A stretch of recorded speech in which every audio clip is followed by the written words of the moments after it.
If you ask to know Bangladesh সম্বন্ধে জানতে চাও, বাংলাদেশের বৈশিষ্ট্য কি? হ্যাঁ, পলিউশন বেশি, জনগণ বেশি, তারপরে কিসের প্রোডাকশন? আচ্ছা, বসো। বাংলাদেশ সুন্দর দেশ, বিউটিফুল কান্ট্রি। হ্যাঁ, অস্বীকার করা যাবে? Very beautiful. গ্রামে গঞ্জে যাও, খুব সুন্দর, এক্সিলেন্ট কান্ট্রি।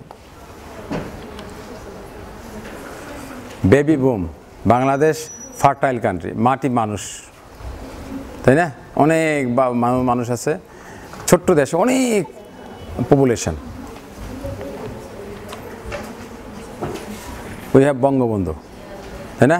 জাতির পিতা Bangabandhu Sheikh Mujibur Rahman. And bronchiolitis with all bees, beautiful Bangladesh, baby boom, Bangabandhu, bronchiolitis. If you want to know one disease in children, যদি ওয়ার্ডে যাও দেখো প্রচুর bronchiolitis. So today's lecture is on bronchiolitis. আমরা এই ফরম্যাটে আজকে জানার চেষ্টা করব case definition, epidemiology, etiology, pathophysiology, clinical features, management and differential diagnosis. আমি তো এটা জিজ্ঞেস করি প্রায়, কেস ডেফিনেশন অফ bronchiolitis, তাই না? Runny nose followed by respiratory distress with wheeze in a child below 2 years. চারটা জিনিস আছে এখানে।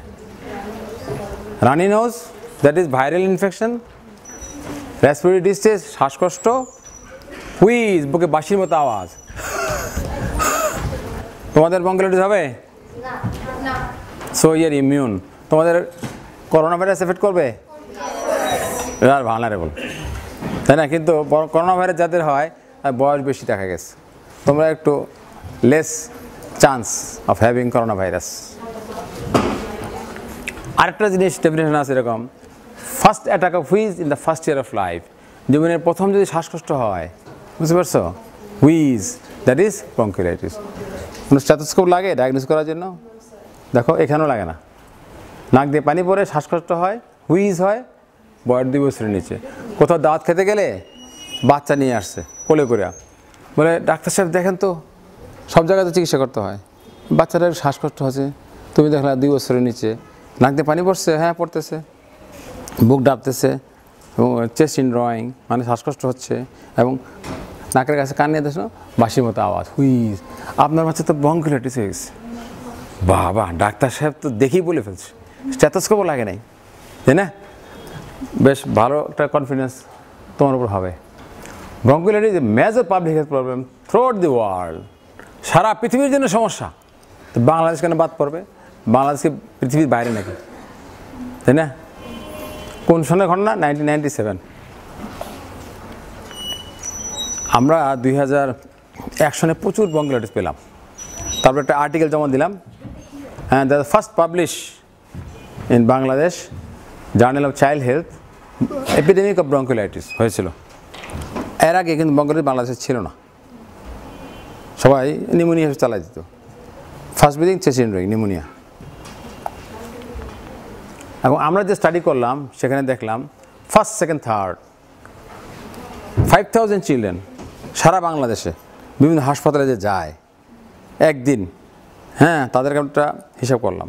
সেটা upazila hospital, district hospital, medical hospital, specialise hospital. দেখলাম আমরা কি ফার্স্ট কে হলো 21% bronchiolitis, 11.5% pneumonia, 8% asthma. This is BPA, মানে this is not Bangladesh paediatric association. আমরা তো শিশু ডাক্তার একটা অ্যাসোসিয়েশন আছে, Bangladesh paediatric association, that is BPA।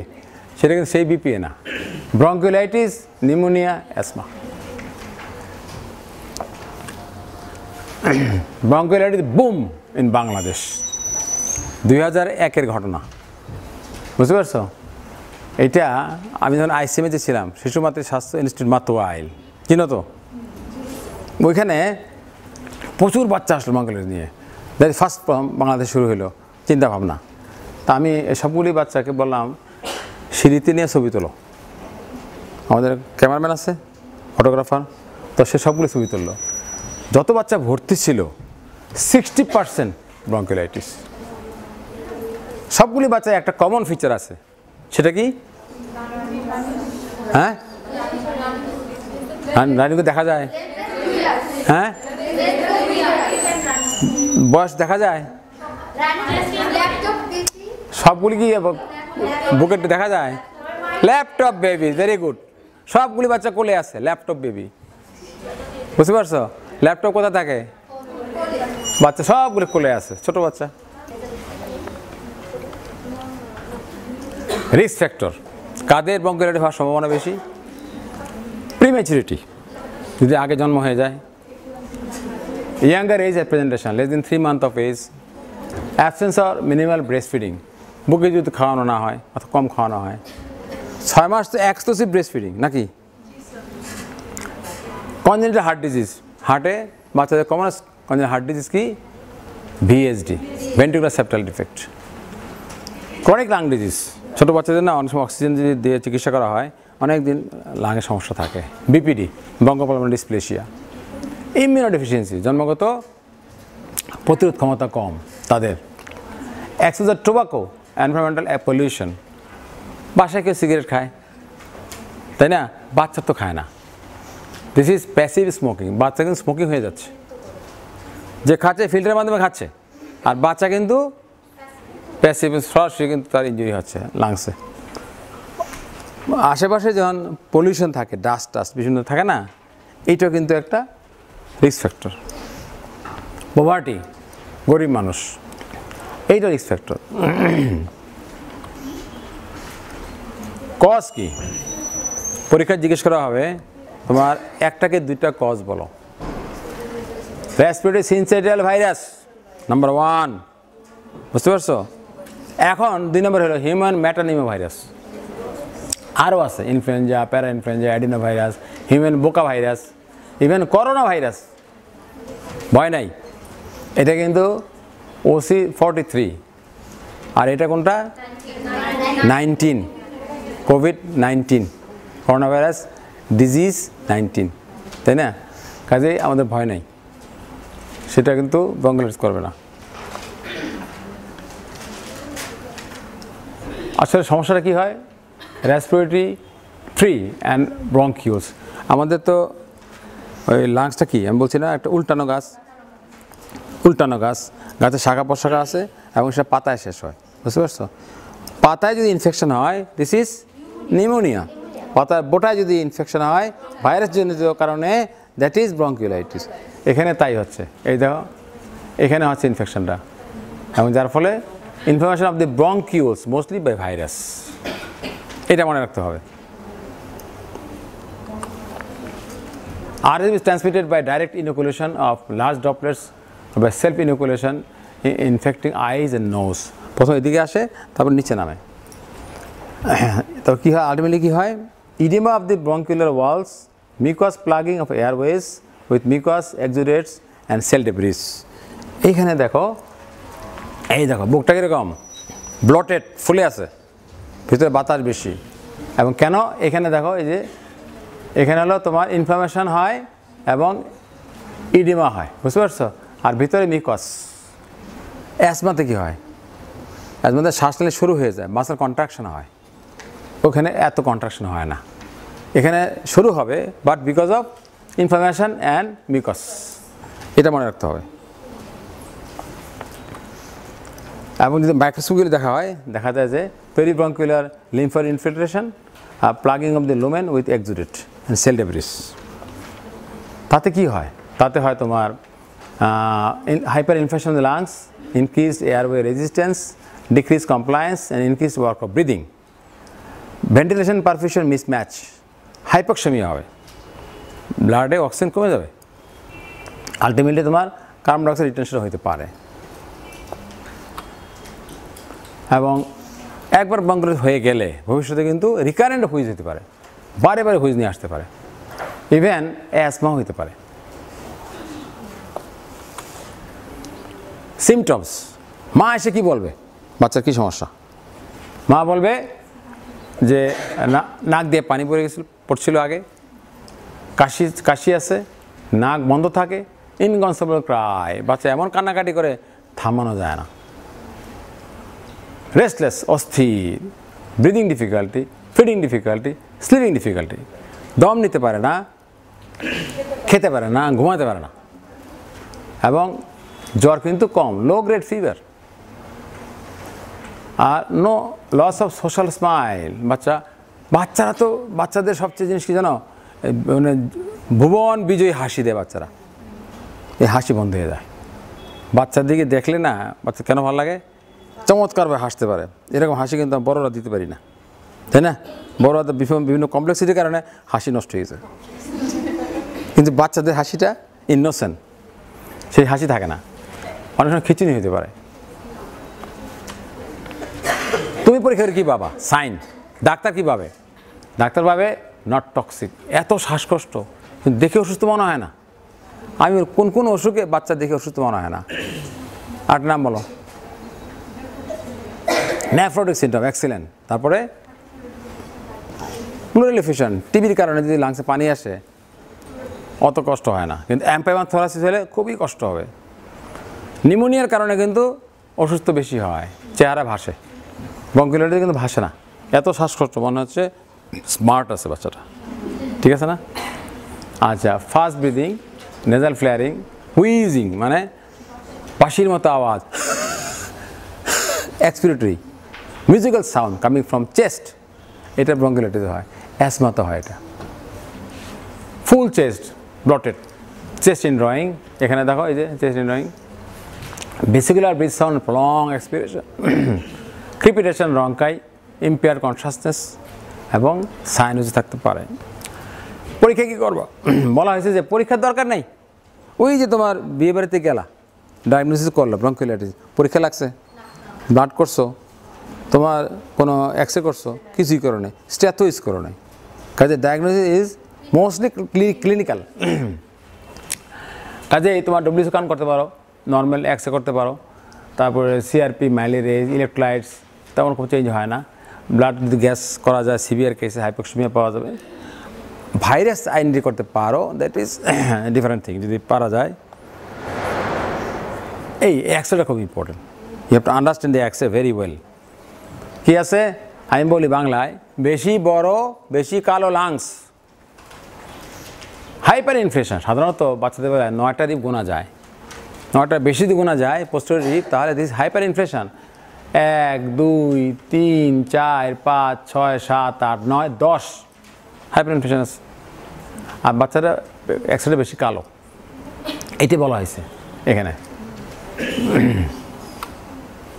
এটা হলো তোমার আরএসবি আইডেন্টিফিকেশন। আমরা কিছু স্টাডি করেছিলাম, সেটা রিসার্চ পারপাসে। হ্যাঁ, সেখানে দেখেছি এইভাবে যে তোমার এখানে কিছু কলাম আছে, এখান থেকে ডায়াগনোস করা যায় আরএসবি। না ম্যানেজমেন্ট, এই স্যারকে চিনো? ন্যাশনাল প্রফেসর এমআর খান, বুঝতে পারছো?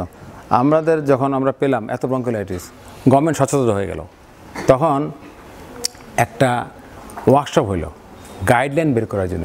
এর আগে কিন্তু কোনো গাইডলাইন ছিল না, কীভাবে আমরা ডায়াগনোসিস করবো, কীভাবে চিকিৎসা দিব, হ্যাঁ মা বাবাকে কী বলবো, এটা আগে ছিল না। গাইডলাইন হলো, এটা হলো তোমার ডিজি অফিসে তখনকার প্রাইমারি হেলথ কেয়ার ডাইরেক্টর ছিল, ইউনিসেফের লোক প্রতিনিধি, বুঝতে পারছো? আমরা গাইডলাইন বের করলাম, এখানে ABC guideline, national guideline, asthma, bronchiolitis, COPD. এটা অ্যাজমা অ্যাসোসিয়েশন বাংলাদেশ। এবং আমরা যে মা বাবা জিজ্ঞেস করে, ডাক্তার সাহেব বাচ্চার কী হয়েছে, কী বলবা? এই যে আমি যেটা বলি যে সাধারণত আমাদের শরীরে লাংসটা হলো উল্টানো গাছ, শাখা প্রশাখা আছে, পাতায় শেষ হয়। এবং গাছের কাজ কি? গাছের কাজ অক্সিজেন ছেড়ে দেওয়া আমাদের জন্য, কার্বন ডাইঅক্সাইড নিয়ে নেয়, তাই না? এই গাছও তাই করে, শরীর থেকে কার্বন ডাইঅক্সাইড নিয়ে বাইরে বের করে দেয়, আর অক্সিজেন নিয়ে আমাদের শরীরে সাপ্লাই দেয়। এবং এটা এখানকার সমস্যা। কোন জায়গার সমস্যা ডাক্তার সাহেব? এটা কি মাথা, পেট নাকি বুক? জিজ্ঞেস করবে না, এটা বুকের সমস্যাটা। এবং ভাইরাস এফেক্টেড ব্রঙ্কিউলসকে এফেক্ট করে, এবং এটা সেলফ লিমিটিং ডিজিজ, অটো ভালো হয়ে যাবে চিকিৎসা করেন না করেন। অনেক মা বাচ্চাদের অ্যাজমা হয় না, গরিব মানুষ, চিকিৎসা করতে পারে না, তো অনেকদিন ভুগতেছে। আসেন না কেন? স্যার 3 দিন পর তো ভালো হয়ে যায়। কত সুন্দর কথা, বুঝতে পারছো? কাজে এইটাও যদি তোমার মাইল্ড মডারেট হয় অনেক সময় ভালো হয়ে যাবে, কিছু করা লাগবে না। তারপরে ন্যারিং অফ দি টাইম এয়ারওয়েজ এবং median length of stay in the hospital. হাসপাতালে কতদিন থাকবে ভর্তি করলে, খুব খারাপ অবস্থা হলে? অ্যাভারেজ 4 দিন। এটা আমাদের গবেষণার ফল। তা আমরা গবেষণা করে কী করতে পারলাম, আমরা রোগটা বুঝতে পারলাম কতদিন হাসপাতালে থাকে। মাকে যদি বলা যায় 4 দিন থাকবেন, কোনো মতে থেকে যাবে, অসুবিধা নেই, বেশি দিন থাকার প্রয়োজন নেই, বুঝতে পারছো না? রিকারেন্ট হয়ে যায় অ্যাজমা, কিন্তু ভবিষ্যতে বারে বারে আসতে হইতে পারে, বুঝতে পারছো? এই দেখো, প্রগনোসিস এক্সিলেন্ট মানে কি? পরীক্ষায় পাস 100 জনের 90 জন পাস করছে, তবুও মোটামুটি মেডিসিনে 12 জন ফেল করছে, বুঝতে পারছো? কাজেই এক্সিলেন্ট মানে কি? বেশিরভাগ বাচ্চা ভালো হয়ে যায়, পুরোপুরি ভালো হয়ে যায়। That is excellent prognosis. দেখো ডে 1 কত সিক ছিল বাচ্চাটা, এবং ডে 4 স্মাইলিং। এত দ্রুত কোনো অসুখে হাসে আমার জানা নেই। যদি নিউমোনিয়া হয় 7 দিন, 8 দিন, 10 দিন হয়ে যাবে অ্যান্টিবায়োটিক দেওয়ার পরে, বুঝতে পারছো? কাজেই জিনিসটা কী হলো, এরা দ্রুত হাসে। এই জন্য আমি কি বলি, কোলের শিশুর হাসি কাশি বুকের বাসি ব্রঙ্কিওলাইটিস। সবাই আমাকে জানে হাসি কাশি বাসির ডাক্তার, বুঝতে পারছো? এটা আমাদের গবেষণার ফল। ওই সবগুলি বাচ্চা কোলে ছিল না, দেখো নাই? সবগুলি কোলে ছিল। কাজেই এটাই হলো ওদের বৈশিষ্ট্য। ওকে কিন্তু ইঞ্জেকশন দেওয়া হচ্ছে, কিন্তু আবার হাসতেছে। আবার চিকিৎসা তোমার সাধারণত লাস্ট 40 ইয়ার্সে অনেক গবেষণা হয়ে গেছে, কিন্তু চিকিৎসা চেঞ্জ করতে পারতেছে না। যে আগে চিকিৎসা ছিল অক্সিজেন, অক্সিজেন, অক্সিজেন, অক্সিজেনে রয়ে গেছে। আর গুড সাপোর্টিভ কেয়ার, কোনো স্পেসিফিক চিকিৎসা জানা নেই। নিউমোনিয়ার কি চিকিৎসা? ব্যাকটেরিয়াল নিউমোনিয়া অ্যান্টিবায়োটিক দিতে হবে, না দিলে ভালো হবে অবশ্যই, কিন্তু এরকম কোনো জিনিস এখানে নাই। বাচ্চা মাথার উঁচু রাখতে হবে, head up position, airway clearance, suctioning দেওয়ার কথা বলা হয়েছে, বুঝতে পারছো? সাকশান দিয়ে সিক্রেশন বের করা, ইভেন নেজাল বাল্ব তোমার সিরিঞ্জ ইউজ করে নাক পরিষ্কার করা, এগুলি করা যেতে পারে খাওয়ার আগে। ফিডিং, যে বাচ্চা খেতে পারে, 3 মাস বয়স, বুকের দুধ খাচ্ছে, খেতে পারতেছে, কি করবা? খাবে, কন্টিনিউ করো ব্রেস্ট ফিডিং। এর থেকে বড় ওষুধ আর পুত্র তো নাই। আর যে পারে না তার জন্য এনজি টিউব ফিডিং, নাকে টিউব দিয়ে দেবে। যে তাও পারে না, খুব শ্বাসকষ্ট, এনজি টিউব দিলে রিস্ক আছে, অ্যাসপিরেশনের সম্ভাবনা আছে, তাকে আইভি ফ্লুইড দিতে হবে, ঠিক আছে না? পরীক্ষার সময় জিনিসটা 3টে বলে দিবা, যে oral feeding, NG tube feeding আর আইভি ফ্লুইড। আমি কখন ভর্তি করব বাচ্চাটাকে? Moderate to severe respiratory stress, respiratory rate তোমার প্রায় 70 কাছে হয়ে গেছে, অ্যারাউন্ড 70, চেস্ট ইনড্রয়িং, হাইপোক্সেমিয়া। আমরা পালস অক্সিমিটার ইউজ করি না, এখানে যদি দেখা যায় যে কতটুকু স্যাচুরেশন লেভেল, যদি 90 to 90 নিচে নেমে যায়, তাহলে বাচ্চার সিগনিফিকেন্ট হাইপোক্সেমিয়া আছে। পুয়ার ফিডিং এন্ড ডিহাইড্রেশন, বাচ্চা খেতে পারতেছে না, বুঝতে পারতেছ? এবং তার ডিহাইড্রেশন হয়ে যাচ্ছে, ভেরি রিস্ক ফ্যাক্টর। ছোটো বাচ্চা, বড়রা তো অনেক সময় না খেয়ে সারাদিন থাকে, 2-3 দিন থাকে, বাচ্চারা পারবে না, তারা দে আর প্রন টু হাইপোগ্লাইসেমিয়া, এই জন্য তাদেরকে ভর্তি করতে হবে। সাইনোসিস হয়ে গেছে, তার বেশি শ্বাসকষ্ট, অ্যাপনিয়া, ছোটো বাচ্চাদেরও অ্যাপনিয়া হয়, বুঝতে পারছো? শ্বাসকষ্ট হলে অ্যাপনিয়া হয়ে যায়। এবং হাই রিস্ক ইনফ্যান্টস, যেসব বাচ্চা প্রিমেচিউর, হার্ট ডিজিজ আছে, ইমিউনোডেফিসিয়েন্সি আছে, বুঝতে পারছো? এবং ক্রনিক লাং ডিজিজ আছে, তাদের হলো হাই রিস্ক, তাদের ভর্তি করতে হবে। পুয়ার সোশ্যাল সার্কামস্টেন্সেস, এটা মানে কি? কালকের বাচ্চা আসছিল, আমাকে রেফার করা হয়েছে, বাচ্চারা 11 বছর বয়স, 11 কিলো, একদম ছোট, ক্রনিক লাং প্রবলেম। তবে মাকে বললাম, বাবা তো নাই, বাবা চলে গেছে, মা গরিব, বুঝতে পারছো? তো এই হলো পুয়ার সোশ্যাল সার্কামস্টেন্সেস, ওনার সাপোর্ট নাই, বুঝতে পারছো, তাদেরকে ভর্তি করতে হবে। এই যে pulse oximeter best way to predict the disease severity. এখানে দেখো কত লেখা আছে, এখানে 98 এবং এখানে স্যাচুরেশন, আর এখানে তোমার পালস রেট আছে এখানে। এবং স্যাচুরেশন যদি তোমার 99 নিচে যায় তাহলে সিগনিফিক্যান্ট হাইপোক্সেমিয়া আছে, আমাকে অক্সিজেন দিতে হবে। অক্সিজেন আমরা কীভাবে দিব? এটা হলো তোমার স্যাচুরেশন যখন নিচে নেমে দিব তখন দিব। তো আমরা স্ট্যান্ডার্ড ওয়েতে আমরা দিই অক্সিজেন, স্ট্যান্ডার্ড অক্সিজেন থেরাপি। আমাদের ওয়ার্ডে অক্সিজেন দেয় না, সিলিন্ডার থেকে দেয় না, দেখছো না, স্ট্যান্ডার্ড অক্সিজেন থেরাপি এইভাবে দেওয়া হয়, নাজাল ক্যানুলা দিয়ে, মাস্ক দিয়ে দেওয়া হয়। এটা হলো অক্সিজেন দেওয়া যেতে পারে যতক্ষণ না স্যাচুরেশনটা 95-এর অথবা উপরে না যায়। অক্সিজেন মানে দিতে হবে 1 লিটার, 2 লিটার, 3 লিটার দিতে হবে। এবং এই এতে কাজ হচ্ছে না, এটা হলো standard low flow oxygen. High flow nasal cannula oxygen therapy দিতে হবে, এটা এখানে নাই। তাহলে আমরা কোথাও ওই সময় কী করি, আর অ্যাডভান্স সেন্টার যেখানে পিএইচসিউ আছে ওখানে আমরা রেফার করি, অথবা CPAP continuous positive air pressure, এটাও তোমার পিএইচসিতে আছে, ওখানে দেওয়া যেতে পারে। সিভিয়ার সিমটম অ্যাপনিয়া এবং হাইপারক্যাপনিয়া। অথবা তাতে কোলানো যাচ্ছে না, তাহলে কী করবো, পিএইচসিতে পাঠাবো, ভেন্টিলেশন লাগতে পারে। আমাদের সঙ্গে আমার কলিগ ছিল জুনিয়র, সে আইসিএমএইচে মাতুলে ছিল, তো চলে গেছে অ্যাপোলো হসপিটালে, ওখানে জয়েন করছে। তাই জিজ্ঞেস করলাম, তুমি তো ওখানে গেলা, এই ব্রঙ্কিওলাইটিস কীভাবে চিকিৎসা করো? বললো, কবির ভাই আমি তো একটু ডিস্টেন্স থাকলে পিএইচসিতে ভর্তি করে দিই, পিএইচসিতে অনেক সময় ভেন্টিলেশন লাগে। আমি একটা পেশেন্ট দেখেছিলাম মাতুলে, খুব শ্বাসকষ্ট, বাবা মা ক্লাসিক কাপল, মানে কি ক্লাসিক কাপল, বা মা বাবা, বাবা হলো রিক্সা পুলার, মা হলো হাউস মেকার, হোম মেকার, এই ধরনের কাপল বেশি, বুঝছো না? তো আমি বলছি এটা তো পিএইচসিও লাগবে। স্যার কিছুই করতে পারবো না, যা করো আপনারা করেন। অ্যান্ড দি বেবি ডাইট, পিএইচসি সাপোর্টটা নাই, বুঝতে পারছো না, তারা এফোর্ড করতে পারে না। এবং অনেকে বলে চেস্ট ফিজিওথেরাপির কথা অনেক গবেষণা আসছে, কিন্তু রিকমেন্ড করা হয় নাই। কিন্তু আমাদের এক্সপিরিয়েন্স হলো যাদের এই ধরনের একটা শ্যাডো থাকে, right upper lobe collapse consideration, এবং এটা কিন্তু নিউমোনিয়ার জন্য না, because of collapse by mucus plug, এইসব পেশেন্ট অনেক সময় চেস্ট ফিজিওথেরাপি দিলে ইমপ্রুভ করে দেয়, কারণ এটা অনেক সময় ফার্স্টে ডায়াগনোস করা হয় অ্যাজ নিউমোনিয়া। ফার্মাকোলজিক্যাল ট্রিটমেন্ট, হ্যাঁ ড্রাগ কী দিব, ব্রঙ্কোডাইলেটর, নেবুলাইজেশন শোনো নাই, সলবিটামল দিয়ে করে, এটা কিন্তু সবসময় চলতেছে, এখন পর্যন্ত চলতেছে। তো এটার পক্ষে স্ট্রং রিকমেন্ডেশন নাই, সবাই গবেষণা করেছে তারা বলে নাই যে এইটাই দিয়ে চিকিৎসা করলে ভালো হবে। অনেকে বলে দিলে তো স্যার কান্নাকাটি বেশি করে বা তার শ্বাসকষ্ট বেড়ে যায়।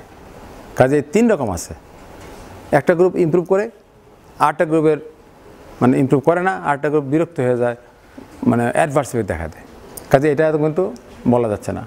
নেবুলাইজ এপিনেফ্রিন, এটা অনেকে ট্রায়াল দিয়েছিল এবং সেখানে দেখা যাচ্ছে মিক্সড রিকমেন্ডেশন, কেউ বলে ভালো, কেউ বলে খারাপ। আবার হাইপারটনিক স্যালাইন আমরা এখন দিই বডি আমাদের এখানে, যেহেতু এটা খুবই সেফ, কিন্তু এটাও কিন্তু কন্ট্রোভার্সিয়াল।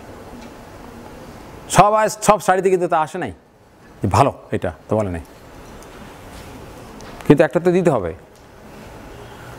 এখন routine use of antibiotics, antiviral, যেহেতু এটা তোমার আরএসবি ভাইরাস আর মন্টেলিকাস্ট আর নট রিকমেন্ডেড। আসলে এগুলি কিন্তু স্টাডি করা হয়েছে, অ্যান্টিবায়োটিক দিয়ে কোনো লাভ নাই। চিন্তা করছো? হ্যাঁ, অ্যান্টিবায়োটিক দিয়ে লাভ নাই ব্রঙ্কিওলাইটিসে। ভাইরাল এটা মানুষে বুঝতে চায় না, মানুষে বলে কি শ্বাসকষ্ট আছে বেশি, খুব খারাপ অবস্থা, দিয়ে দাও অ্যান্টিবায়োটিক, সেফট্রিক্সিন দিয়ে দাও, হ্যাঁ সেটা মনে করে। এখন আলটিমেটলি কী হবে, বেশি অ্যান্টিবায়োটিক দিলে কী হবে, রেজিস্ট্যান্স হবে, ড্রাগ টক্সিসিটি হবে। দেখেছো এত অ্যান্টিবায়োটিক দিয়ে কী হবে, এরকম একটা শেয়ার হয়ে যাবে মনে হয়। আমরা আরেকটা স্টাডি করেছিলাম, management of bronchiolitis without antibiotics, multi centre randomise control trial. যত স্টাডি আছে সবচেয়ে বেস্ট স্টাডি হলো RCT, র্যান্ডমাইজ কন্ট্রোল ট্রায়াল। এর থেকে উন্নত মানের মানে গবেষণা নাই, এবং যদি মাল্টি সেন্টার হয় আর উপরে লেভেল। আমরা 5টা সেন্টারে স্টাডি করেছি প্রায় 300 বাচ্চা নিয়ে। একটা গ্রুপে দিয়েছিলাম অ্যাম্পিসিলিন, আরেকটা গ্রুপে দিয়েছিলাম ইরিথ্রোমাইসিন ওরালি, আরেকটা গ্রুপকে নো অ্যান্টিবায়োটিক। কিন্তু 3টা গ্রুপেই সমান সাপোর্টিভ কেয়ার দেওয়া হয়েছে, নেবুলেশন দেওয়া হয়েছে, হাইড্রেশন ঠিক করা হয়েছে, প্রয়োজনে অক্সিজেন দিয়েছিলাম, বুঝতে পারছো? এবং 3টা গ্রুপ সমানভাবে ইমপ্রুভ করে, কোনো বাচ্চা মারা যায় নাই। এবং এটা আমাদের স্টাডিটা আমি মনে করি এটা আমার লাইফে বেস্ট স্টাডি, এবং এটা তোমার পাবলিশ হয়েছিল একটা পেডিয়াট্রিকেতে, এবং আলটিমেটলি ককরেন ডাটাবেজে চলে গেছে। ককরেন ডাটাবেজ হলো তোমার সারা পৃথিবীর স্টাডিকে ওরা রিভিউ করে, এবং ওরা দেখছে যে গত 44 বছরে 1966 থেকে এই 2014 পর্যন্ত যত স্টাডি হয়েছে অ্যান্টিবায়োটিক অ্যান্ড ব্রঙ্কিওলাইটিস, ওরা বলতে 60টা স্টাডি ভালো, বুঝতে পারছো? এর মধ্যে বাংলাদেশের 2টা, বুঝতে পারছো? Out of more than 700 study এইটা ককরেনে চলে গেছে। ককরেনে তুমি গেলে পাবা স্টাডিটা, কারণ এত স্যাম্পল সাইজ নিয়ে এত তোমার মাল্টি সেন্টারে এই স্টাডি কেউ করে না, পৃথিবীতে কেউ করে নাই। এবং নজোকোমিয়াল ইনফেকশন কন্ট্রোল, ইনফেকশন কন্ট্রোল কীভাবে করবো? এই যে এখন করোনা ভাইরাস আসছে, কী বলছে? হাত, হ্যান্ড ওয়াশিং খুবই ইম্পর্টেন্ট। আসলে প্রত্যেকটা বাচ্চা দেখার আগে এবং পরে হাত দেওয়া উচিত, বুঝতে পারছো? এবং এই যে এখানে করোনা ভাইরাস বলা হয়েছে যে বাসায় গিয়ে আপনি হাত না ধুয়ে কোনো কিছু ধরবেন না, বাচ্চাকে ধরবেন না, হ্যাঁ, হাত মুখে দিবেন না। এই যে জিনিসটা হচ্ছে ইম্পর্টেন্ট, এই জন্য যে হ্যান্ড ওয়াশিং খুব ইম্পর্টেন্ট। আইসোলেশন পেশেন্ট, আমাদের হাসপাতালে একটু সমস্যা কি জায়গার সংকুলন সমস্যা, এই জন্য আইসোলেট কোথায় করবো?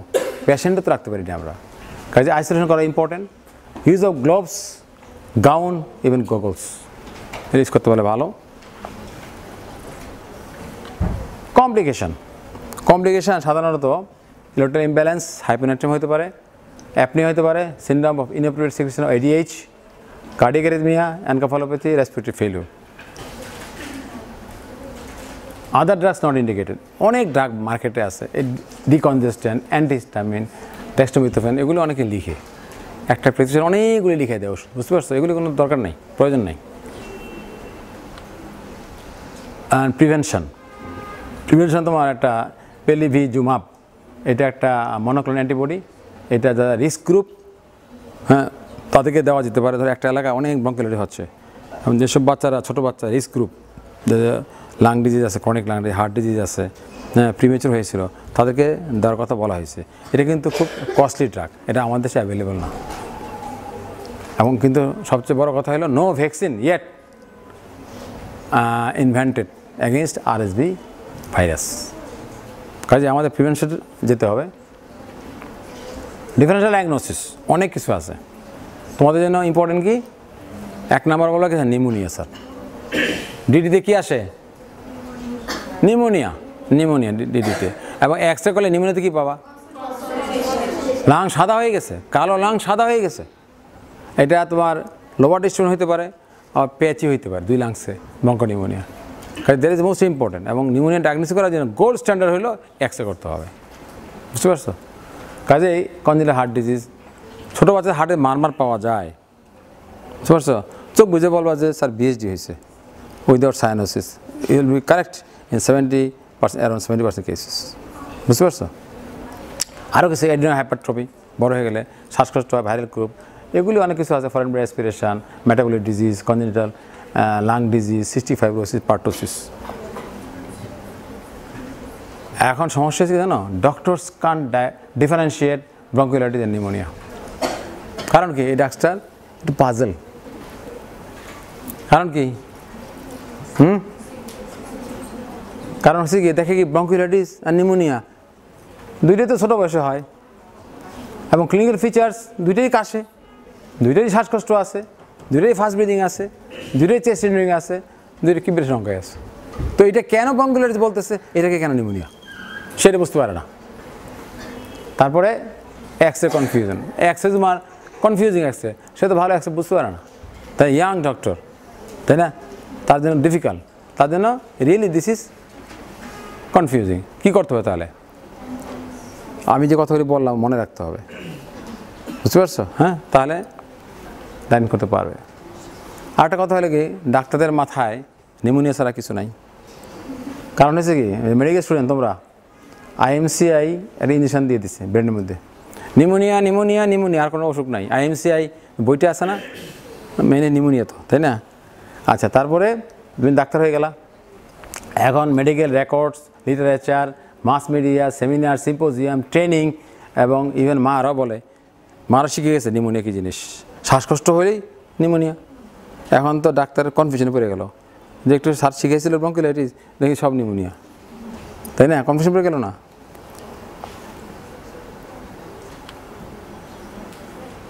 A smart mother can influence a poor doctor. বুঝতে পারছো? হ্যাঁ, বাচ্চা নিয়ে আসছে ডাক্তারের কাছে, এখন ডাক্তারের কনফিউশনে পড়ে গেল যে নিউমোনিয়া না bronchiolitis.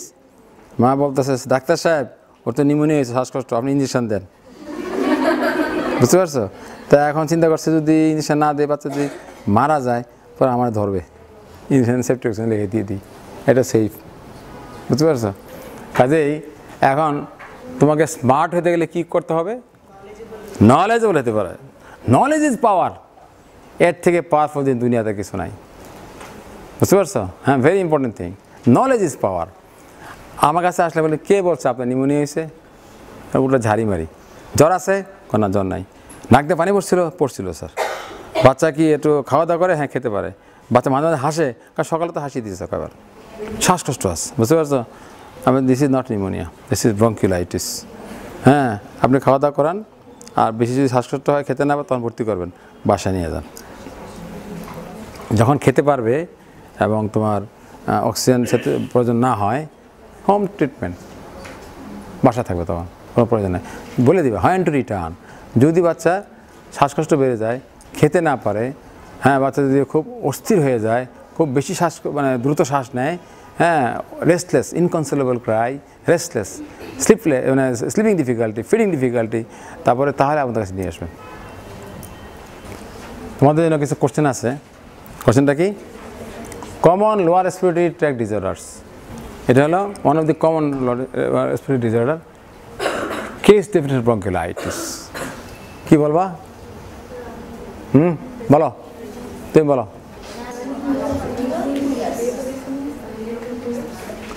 Runny nose followed by respiratory distress in a child with who is below 2 years. চারটা কথা বললাম না?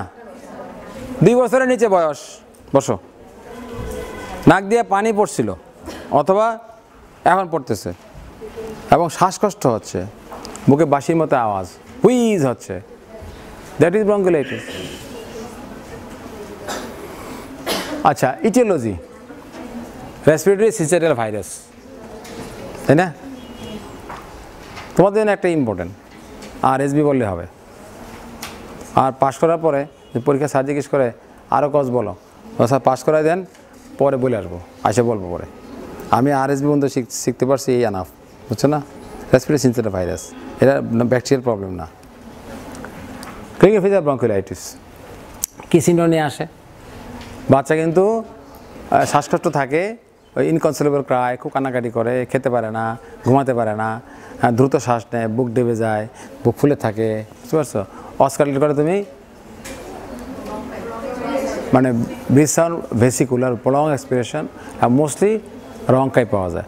ক্রিপিটেশনও পেতে পারো, বুঝতে পারছো? অনেক ক্রিপিটেশন পেয়ে বলে নিউমোনিয়া হয়ে গেছে। আর ওভারঅল চিন্তা করতে হবে, এদের জ্বর কিন্তু কম থাকে, আর নো ফিভার। আমার আন্ডার একটা ছেলে ইয়ে করেছিল, এফসিবিএস ডিজার্টেশন, ও দেখেছে সেপটিক ইভ্যালুয়েশন অফ ব্রঙ্কিওলাইটিস, হ্যাঁ, উইদাউট ফিভার।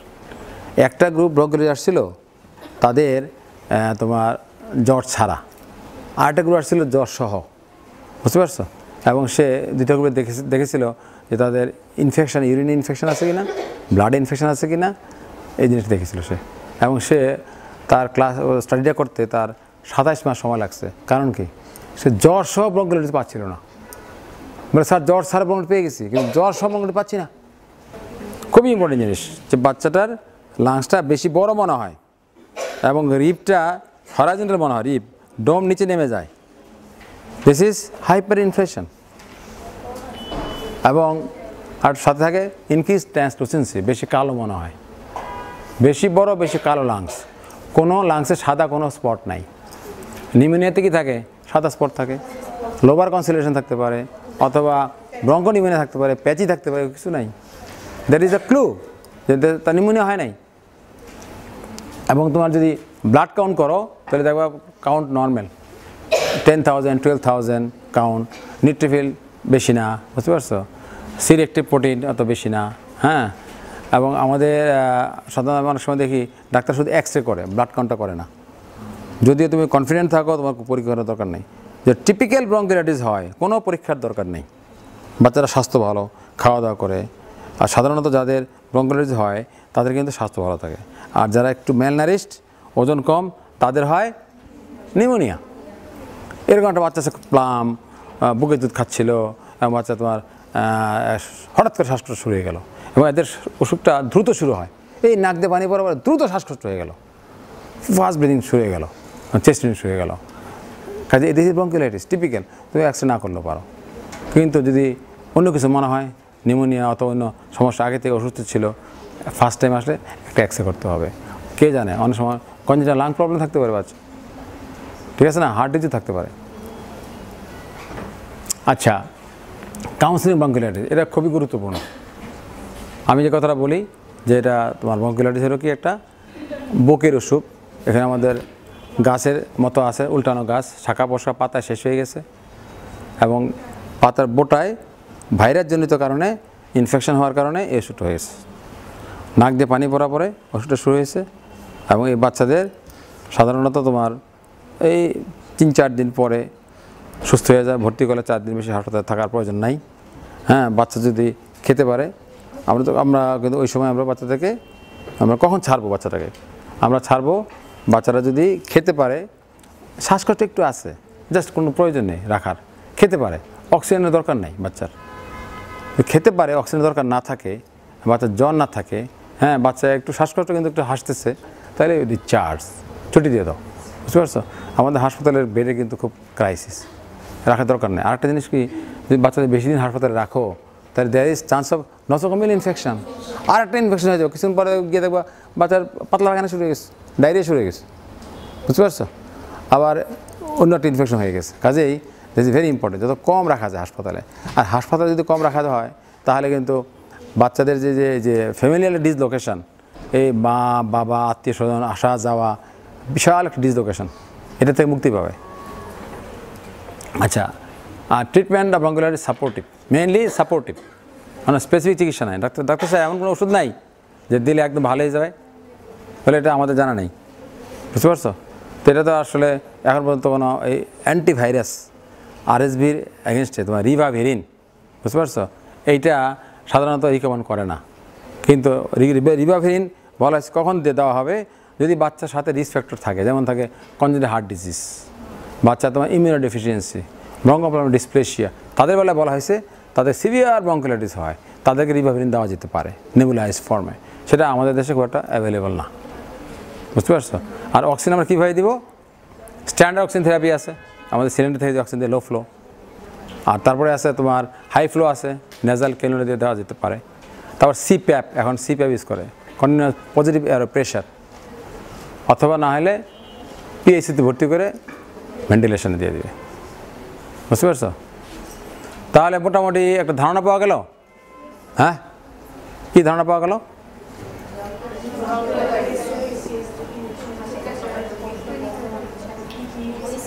পরীক্ষার সময় জিজ্ঞেস করে হোয়াট ইজ ব্রঙ্কিওলাইটিস, শুধু এই কথা বললে হবে না, স্যার হাসি কাশি বাসি, বুঝতে পারছো।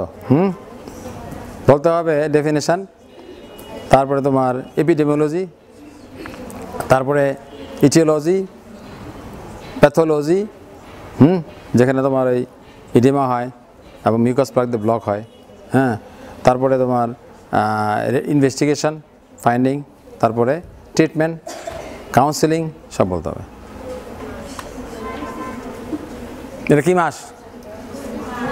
হ্যাঁ, স্বাধীনতার মাস, তাই না? এবং আমাদের জাতির পিতা শতবর্ষ জন্মবার্ষিকী, ঠিক আছে না?